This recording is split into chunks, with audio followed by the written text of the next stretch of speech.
Hello mga kagamsters! Kamusta kayo? Isang katakam-takam na araw na naman para sa ating lahat at sabayan din natin na magandang tanawin para sa maganda mong gising.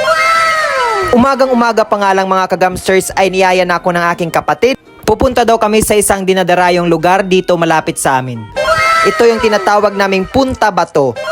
At dahil pareho kaming trip ngayong araw, syempre ako naman ay hindi nagpahuli. Agad akong bumangon sa aking higaan at tumuloy na kami sa aming pupuntahan. Yun nga mga kagamsters, ito yung aming madadaanan papunta sa tinatawag naming Punta Bato Beach, na kung saan meron pa akong nahukay dyan ay yung tinatawag naming aguyukoy. Aguyukoy yan sa amin mga kagamsters.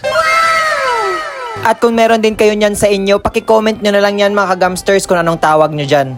At bago pa nga tayo masipit ni Kagamster Aguyukoy, ay pinakawalan na natin siya para naman mabuhay pa siya ng matagal at lalo pang dumami. Moving forward nga mga Kagamsters ay nandito na tayo sa tinatawag naming Punta Bato. At literal daw na tinawag yan na Punta Bato dahil daw maraming bato. Pero mga Kagamsters, para sa kaalaman ng lahat, meron ng dalawang beach resorts na nakatayo dito, na kung saan pinangalanan itong G Squared Beach Resort at GMB Beach Resort. So mga kagamsters, if you are planning to go here, pakitignan na lang ang comment section dahil ilalagay ko yung iba pang detalye. Dito pala mga kagamsters ay nagyaya ako sa kapatid ko na huwag na kami magstay sa tabi ng dagat kasi palagi na lang kami nandoon. Kaya nag-decide kami na umakyat sa medyo mabundok na part para naman magkaroon tayo ng mas magandang view. Taran! Amazing, di ba? Para sa inyo yan mga kagamsters.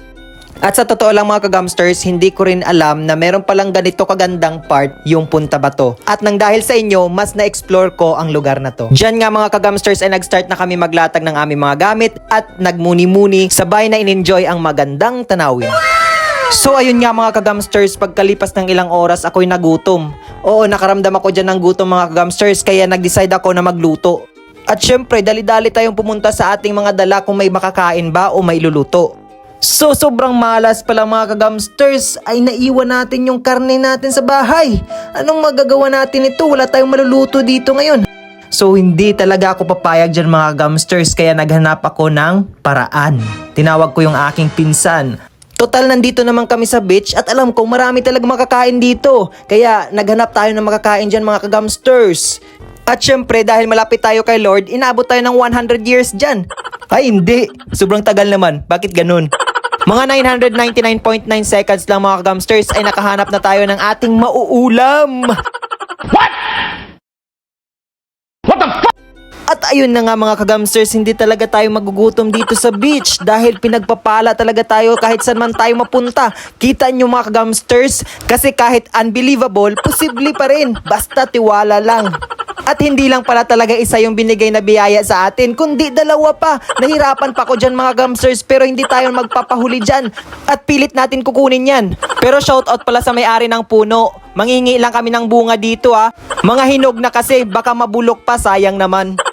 At yun nga mga kagamsters, sobrang tuwa ko dyan mga kagamsters kasi meron na tayong maluluto at makakain. At dahil nga napitas ko na ang mga bunga bago ako magpaalam sa may-ari ng puno, dali-dali ko naman itong hinugasan para wala ng ebidensya ba? At wala na ngang patumpik-tumpik pa mga kagamsters, nilagyan ko na agad ito ng asin at saka ng suka para mabilis mamatay itong nakuha nating hito sa puno. Oo, tama kayo dyan mga kagamsters. Ito talaga ang tamang way ng paglilinis ng hito. Himas-himasin mo lang ng asin at suka, swak na.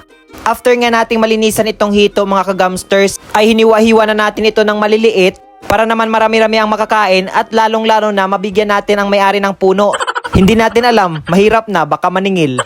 Diyan nga mga kagamsters ay parang gusto ko nang lagariin ito dahil sa sobrang purol ng aking kutsilyo. Hirap na talaga ako dyan pero hindi ako sumuko dahil gusto ko na magluto at makakain.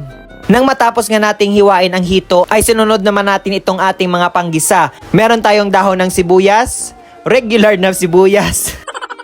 Oo, regular sibuyas yan. Nagayat rin tayo ng maraming bawang, maraming luya para matanggal ang lansa.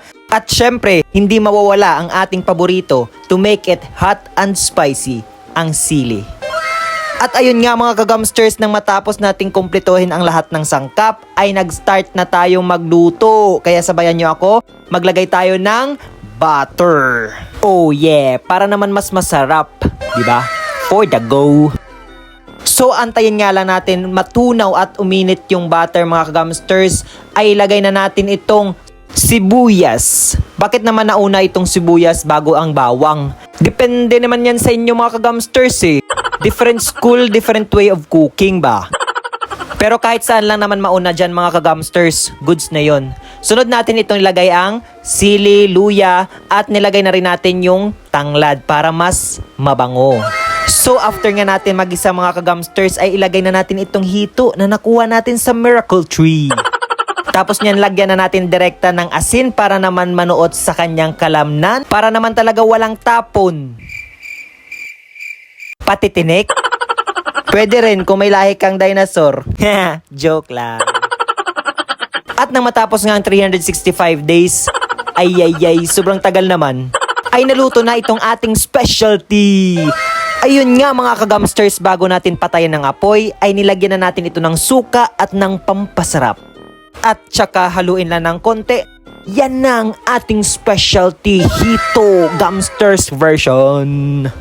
At para lalo pang sumarap, ay ilagay natin itong gata ng niyog fresh from the coconut tree of our kapitbahay. Syempre, matik yan. Kaya shout out sa aming kapitbahay. Mamaya meron ka dito. Yung ulong part lang ha. So mga kagamsters, naluto na ang ating Hito Special Gamsters version. Tara at sabayan nyo ako, tikiman time! Abaw manamit gid! Te, ano pang nahulat nyo? Kwa na dabahaw, kay makaon kita. Nice. Mga kagamsters, kung ikaw ay natakam, please like, comment, share, and follow for more. Oops, please don't skip ads. See you in our next vlog. Bye-bye!